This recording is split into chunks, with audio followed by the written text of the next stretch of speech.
میں نازو پلی تعلیم کی اہمیت سے بے نیاز کھیل میں وقت گزار رہی تھی۔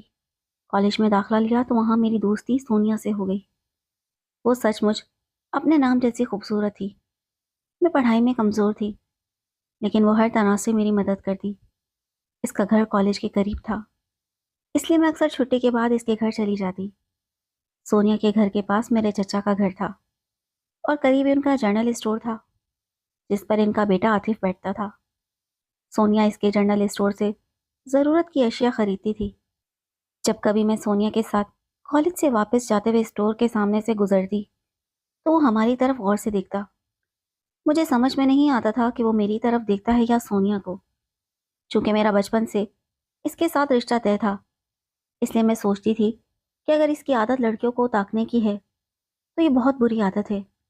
میں ایسے لڑکے کے ساتھ زندگی کیسے گزار سکتی تھی جو ہر آنے جانے والی لڑکی کو نظروں میں رکھتا ہو۔ ایک دن میں نے سونیا سے اپنے خدشات کا ذکر کیا تو وہ بولی کہ تم منگنی سے پہلے اس سے ایک بار مل کر بات کر لو۔ اگر وہ تمہیں چاہتا ہے تو منگنی کے لیے ہاں کرنا، ورنہ انکار کر دینا۔ وہ شیمپو خریدنے کے بہانے مجھے اس کی دکان پر لے گئی۔ اسے میں گھبراہٹ میں عاطف سے بات نہ کر سکی۔ وہ مجھ سے بات کرنا چاہتا تھا، لیکن میں دور کھڑی رہی۔ سونیا شیمپو لے کر آئی تو اس نے عاطف سے کہا کہ بھیا، یہ تمہاری رشتہ دار ہے، کیا پہچانتے نہیں؟ وہ کہنے لگا کہ خوب اچھی طرح پہچانتا ہوں، مگر یہ مجھے نہیں پہچان رہی، تو بات کیسے کروں؟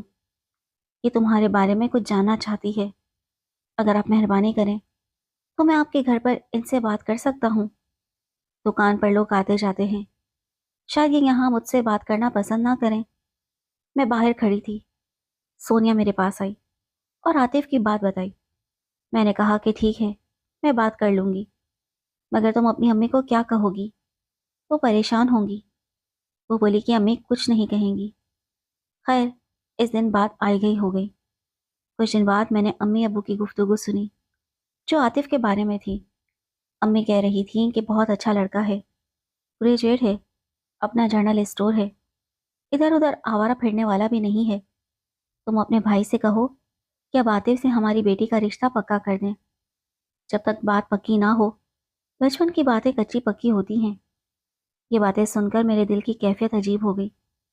میں نے سونیا کو یہ سب بتایا تو وہ بولی کہ تم منگنی سے انکار مت کرنا، واقعی عاطف ایک اچھا لڑکا ہے، میرا بھائی بھی اس کی تعریف کرتا ہے۔ میں نے کہا کہ سونیا، وہ پتہ نہیں کس کو پسند کرتا ہے، تم دیکھتی نہیں کالج کی کتنی لڑکیاں اس کی دکان سے چیزیں خریدتی ہیں، وہ ہر ایک سے ہنس ہنس کر بات کرتا ہے۔ سونیا نے جواب دیا کہ اچھا دکاندار با اخلاق ہوتا ہے، اپنا کاروبار چلانے کے لیے اسے ایسا رویہ رکھنا پڑتا ہے۔ اس کا یہ مطلب نہیں کہ وہ خراب کردار کا ہے۔ بہرحال اسی طرح سونیا نے عاطف سے میری بات کروائی۔ تب اس نے بتایا کہ 2 سال پہلے بڑے تایا میرے والد کے پاس آئے اور کہا کہ میں چاہتا ہوں کہ میری بیٹی کہیں دور نہ جائے، اس لیے تم اسے اپنی بہو بنا لو۔ میرے ابو نے کہا کہ پھر منجلے بھیا کو کیا جواب دوں گا، کیونکہ میری بیوی تو عالیہ کو بہو بنانا چاہتی ہے۔ تایا نے کہا کہ اس سے میں اپنے بیٹے کے لیے لے لوں گا، لیکن میری بیٹی کا اور کوئی رشتہ نہیں ہے، وہ خاندان سے باہر کہاں جائے گی، لہٰذا سمینہ کا رشتہ عاطف کے لیے لینا ہی ہوگا۔ تایا کی مجبوری سمجھتے ہوئے عاطف کے والد نے بڑے بھائی کے آگے سر جھکا لیا اور عاطف نے اپنے باپ کے آگے۔ لیکن 2 سال بعد تائی نے بیٹی کا رشتہ دینے سے انکار کر دیا۔ تایا بیمار تھے، وہ چل بسے، تو یہ کہانی ختم ہو گئی۔ اب تائی خود مختار تھیں۔ ایک روز انہوں نے صاف کہہ دیا کہ میں سمینہ کا رشتہ اپنے بھائی کے لڑکے کو دوں گی، تم لوگ امید نہ رکھنا۔ وہ عاطف کے والدین کو ذلیل کر کے چلی گئی۔ عاطف نے بتایا کہ تائی کے انکار کے بعد میں نے اپنے والدین سے کہا کہ آپ نے پہلے عالیہ کا رشتہ نہیں لیا تھا، اب اسی کو بہو بنا لیں۔ یہ میں نے اس وجہ سے کہا کہ میں نے تمہیں ہی اپنے خوابوں میں بسا لیا تھا اور ہرگز بھی سمینہ سے شادی نہ کرنا چاہتا تھا۔ شکر کیا کہ اس کی ماں نے خود انکار کر دیا۔ عاطف کے منہ سے یہ سن کر میرا دل باغ باغ ہو گیا۔ میں نے سوچا کہ آج جا کر امی جان کو اپنے فیصلے سے آگاہ کر دوں گی۔ اب میں جتنا عاطف کے بارے میں سوچتی وہ میرے دل میں اترتا جاتا تھا، لیکن بڑے تایا پر حیرت ہوتی تھی کہ میرا رشتہ ہٹا کر اپنی بیٹی سمینہ کے لیے عاطف کے والدین کو آمادہ کرتے ہوئے ذرا بھی میرے والد کا خیال نہ کیا۔ ہوتا وہی ہے جو منظور خدا ہوتا ہے۔ اب میں کالج جاتی تو جی چاہتا کہ عاطف سے ملوں، وہ بھی میرے انتظار میں رہتا تھا۔ جس روز جلدی چھٹی ہو جاتی میں سونیا کے ساتھ اس کی دکان پر چلی جاتی۔ سونیا اس معاملے میں میری ہم نوا تھی، وہ میرا ساتھ دے رہی تھی، مجھے اپنی منزل سامنے نظر آ رہی تھی، اس لیے دل شاد رہتا تھا۔ پھر وہ دن بھی آ گیا جب عاطف کے والدین رشتہ لینے آ گئے۔ امی ابو کو تو برسوں سے اسی لمحے کا انتظار تھا، انہوں نے فوراً ہاں کر دی۔ میں ہواؤں میں اڑ رہی تھی، دل میں لڈو پھوٹ رہے تھے اور چہرے پر سنجیدگی کی اداکاری کرنے کی کوشش کر رہی تھی۔ دن رات آنکھوں میں خواب سجے رہتے تھے۔ ان دنوں میں سونیا کو ہر بات بتایا کرتی تھی، وہ میرے دلی جذبات سے پوری طرح واقف تھی۔ میں تب سوچا کرتی تھی کہ میری کوئی بہن نہیں ہے، سونیا نے یہ کمی پوری کر دی ہے۔ واقعی اچھے دوست نعمت ہوتے ہیں، اور انسانی رشتوں میں دوستی سے بڑھ کر کوئی رشتہ نہیں ہوتا۔ میری منگنی ہو گئی، اب سالانہ امتحان کا انتظار تھا۔ منگنی کے بعد میں سمجھتی تھی کہ اب میرا مستقبل محفوظ ہو چکا ہے۔ کیا خبر تھی کہ زندگی میں ایک کٹھن موڑ بھی آنا ہے۔ ایک دن پھپھو نے اپنے صاحبزادے کے لیے میرا رشتہ طلب کیا۔ امی نے بتایا کہ عالیہ کی منگنی عاطف سے ہو چکی ہے۔ وہ کہنے لگی، تم نے کیسے ان فریبی رشتہ داروں سے رشتہ جوڑ لیا؟ کیا تمہیں علم نہیں کہ بڑے بھائی نے چھپ کے اپنی بیٹی سمینہ کا رشتہ عاطف سے پکا کر لیا تھا اور تم لوگوں کو خبر بھی نہ ہونے دی؟ تم لوگ اپنے خیالوں میں مگن تھے، ادھر عاطف اور سمینہ کی شادی کی تاریخ رکھی جا چکی تھی۔ وہ تو خدا کی مرضی نہ تھی جو عین وقت پر بڑے بھائی کی وفات ہو گئی اور ان کی بیوی کی بنائی، ورنہ آپ لوگ حیرت سے ہاتھ مل رہے ہوتے۔ یہ باتیں سن کر میرے والد کو بہت صدمہ ہوا۔ وہ بولے، ایسا نہیں ہو سکتا۔ پھپھو نے کہا کہ اگر سچ ہوا تو تب میں چھوٹے بھائی سے ہر ناطہ ختم کر دوں گا اور عالیہ کا رشتہ تمہیں دے دوں گا، کیونکہ تم بھی کوئی غیر نہیں بلکہ میری بہن ہو۔ وہ تو دل سے ایسا چاہتی تھی۔ ادھر سے چگلی کر کے وہ عاطف کے والدین کے پاس گئی اور کہا، تم لوگوں نے منجلے بھائی سے فریب کیا، ان سے منگنے کی بات کر کے بڑے بھائی سے سمینہ کا رشتہ لے لیا۔ اب اس بے وفائی کی معافی مانگو، ورنہ وہ تم لوگوں سے ناطہ ختم کر دیں گے۔ عاطف کے والدین گھبرا کر دوڑے ہوئے ابو کے پاس آئے اور اقرار کیا کہ انہوں نے بڑے بھائی کی بیماری کے پیش نظر ان کی بات مان لی تھی اور اب اس بات پر شرمندہ ہیں۔ وہ معافی طلب کرنے آئے تھے۔ ابو نے انہیں معاف کرنے سے انکار کر دیا کیونکہ پھپھو نے ان کے دل میں یہ بات ڈال دی تھی کہ بڑے تایا کی دولت دیکھ کر عاطف کے والدین پھسل گئے تھے۔ ابو اس وجہ سے اپنے چھوٹے بھائی سے بدظن ہو گئے۔ انہوں نے عاطف سے منگنی توڑ کر پھپھو کے بیٹے کمال سے میرے رشتہ طے کر دیا۔ میں سوچ بھی نہ سکتی تھی کہ اچانک سب کچھ یوں ہو جائے گا۔ جب مجھے پتا چلا تو میں پچھاڑ کھا کر بستر پر گر گئی اور کافی دیر بے ہوش رہی، جیسے کسی پیارے کی موت کی خبر سن لی ہو۔ مگر میری حالت پر کسی کو رحم نہ آیا، الٹا امی مجھے سمجھانے آ بیٹھی، بیٹی بچپن سے آج تک ہم نے تیری ہر خواہش پوری کی ہے، لیکن اس معاملے کو ہم ہی حل کریں گے۔ مگر ماں، مجھے کمال سے شادی نہیں کرنی، مجھے پھپھو پسند ہے اور نہ ان کا بیٹا، مجھے ان کا سارا گھرانہ ناپسند ہے، میں ان کے ساتھ گزارا نہیں کر سکوں گی۔ بیٹی، بے وفا لوگوں میں بھی تو رشتہ کرنا ٹھیک نہیں ہوتا۔ تمہارے چچا لالچی اور بے وفا ہیں، کل کسی اور دولت مند گھرانے کو دیکھ کر تمہیں واپس یہیں چھوڑ جائیں گے تو کیا ہوگا؟ میں نے رو رو کر کہا، امی یہ آپ لوگوں کی غلط فہمی ہے، ایسا نہیں ہے، وہ سب اچھے لوگ ہیں، پھپھو کا خاندان اچھا نہیں ہے، وہ دولت کے پجاری ہیں۔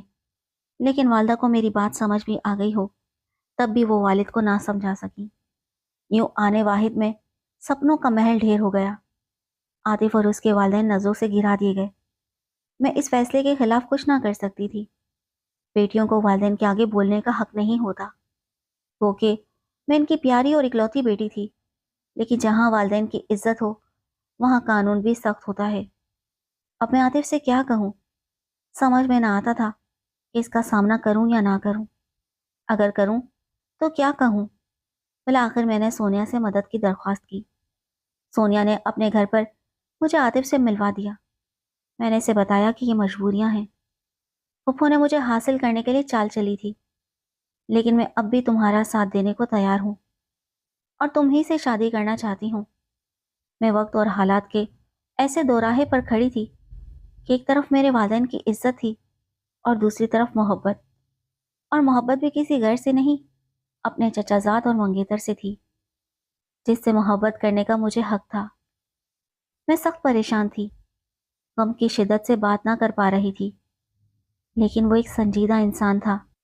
اس نے کہا، دیکھو عالیہ، تمہیں میرے بارے میں پریشان ہونے کی ضرورت نہیں، یوں بھی میں نے خوشی نہیں دیکھی، غموں سے کھیل کر جوان ہوا ہوں، نہ پہلے حالات کی سختی سے مر سکا اور نہ اب مروں گا۔ تم اپنے والدین کی عزت ہو، ان کا خیال کرو، ان کا حکم مانو، میرے دل کا دروازہ ہمیشہ تمہارے لیے کھلا رہے گا، جب چاہو واپس آ جانا، مگر برے وقت میں مجھے آواز دینا، میں تمہارے کام آؤں گا۔ میں نے بہت کہا کہ میں تمہاری خاطر ہر قدم اٹھا سکتی ہوں، لیکن اس نے مجھے سمجھا بجھا کر واپس گھر بھیج دیا اور کہا، جانتا ہوں میری جدائی پر تمہیں بہت دکھ ہوگا، مگر تمہاری عزت میری عزت ہے، میں چچے کی عزت پر کبھی داغ نہیں لگنے دوں گا۔ میں نے آخری باری سے دیکھا اور آنسوؤں کی دھن آنکھوں میں بھر کر واپس آ گئی، نہیں جانتی کہ میری جدائی سے اس پر کیا گزری، لیکن مجھ پر جو بیتی میں جانتی ہوں، یا میرا خدا۔ 1 ماہ کے اندر اندر میری شادی کمال سے ہو گئی۔ میں بالکل نہیں جانتی تھی کہ وہ کیسا انسان ہے، اس کی عادات کیسی ہیں، وہ کیا کرتا ہے۔ دوسرے شہر میں رہنے کی وجہ سے وہ ہمارے گھر نہیں آتا تھا، بس پھپھو آ جاتی تھی، وہ بھی کافی عرصے بعد۔ میری سہاگ رات بھی عجیب تھی، کافی دیر گزر گئی، دلہن آیا تو میں بیٹھے بیٹھے سو گئی۔ آنکھ تب کھلی جب دروازہ زوردار دھماکے سے کھلا، کیا دیکھتی ہوں کہ دلہا نشے کی حالت میں فرش پر آ پڑا ہے۔ پھر ایک اور زوردار دھماکے کے ساتھ دروازہ بند ہو گیا۔ میں گھبرا کر اٹھ بیٹھی، جلدی سے اس کے جوتے اتارے اور اسے بستر تک لائی۔ وہ بے ہوش تھا۔ میں تمام رات اس کے سرہانے جاگتی رہی۔ اب معلوم ہوا کہ میری پھپھو نے میرے ساتھ کیا ظلم کیا ہے۔ صبح 10 بجے وہ جاگا، آنکھیں کھول کر مجھے دیکھا۔ میں نے کہا، آپ کی طبیعت اب کیسی ہے؟ اس نے میری بات کا کوئی نوٹس نہیں لیا۔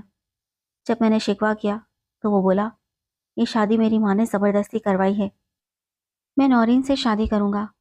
میری ماں نے کہا تھا کہ پہلے عالیہ سے شادی کر لو، بعد میں اسے طلاق دے کر نورین سے شادی کر لینا، بس ابھی ہماری عزت رکھنی ہوگی۔ یہ سن کر میری دنیا اندھیر ہو گئی۔ یہ ہماری شادی کا پہلا دن تھا، جس کی بنیاد ہی منفی جذبات پر رکھی گئی تھی۔